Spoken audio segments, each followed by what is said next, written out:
Basically, it's bridging the gap between healthy and tasty and providing a snack that's available for everybody on a global scale that tastes amazing. It's a nice experience to snack on and is also good for your body.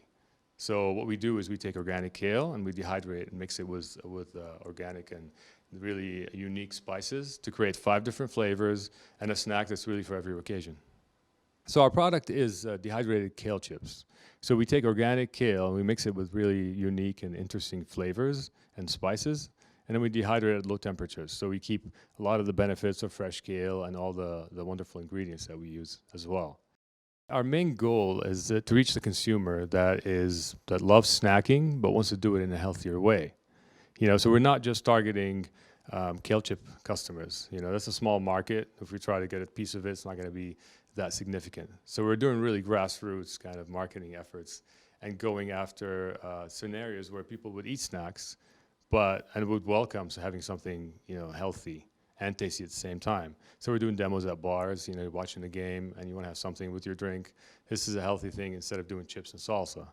For example, cafes. We have the chocolate brand works really well with the coffee or an espresso.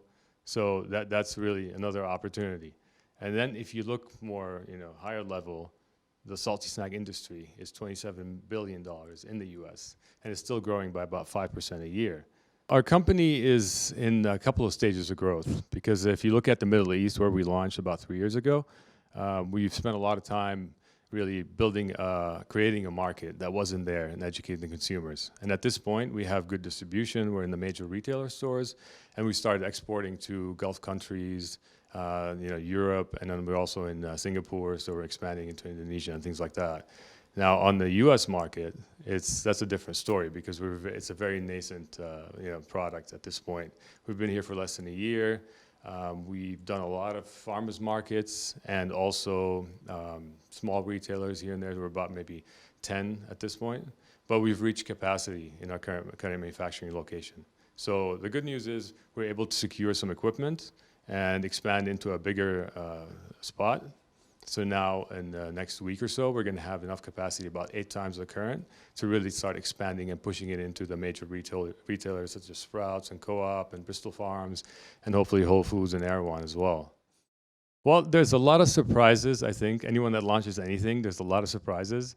And I can think of the 3 major ones. I mean, when I launched in the Middle East, the biggest thing was I knew people did not know of kale chips that much, but I realized they don't even know about kale. So we had to do a lot of educational seminars and tastings and really explain to people what kale is, why you should be eating it, why dehydrated versus fried or baked. So it took a lot of effort, but we were able to build that market and get a lot of consumers and penetration and retailers. Now in the US, people know kale chips. It's been around for 10 years or more. So I was surprised that not as many people as I expected knew about kale chips. So we still had people that come up to us in the farmers markets when we're doing demos, and they're talking about, well, this is creative, this is a new concept. I was like, I'd like to take credit for it, but it's been around for a while. But we still had to do some explanation and education about it. The other aspect of it is a lot of people had that preconceived notion about kale chips is only for a very niche market. It's vegans. It's not something I would enjoy, and we had to have people taste it and really, realize it's a tasty snack, it's a great experience, and it's healthy at the same time. So most importantly, in an investor is someone that shares the vision of this company, that sees it as having more potential than just another kale chip that we're just going to try to take a portion of that niche market for our business.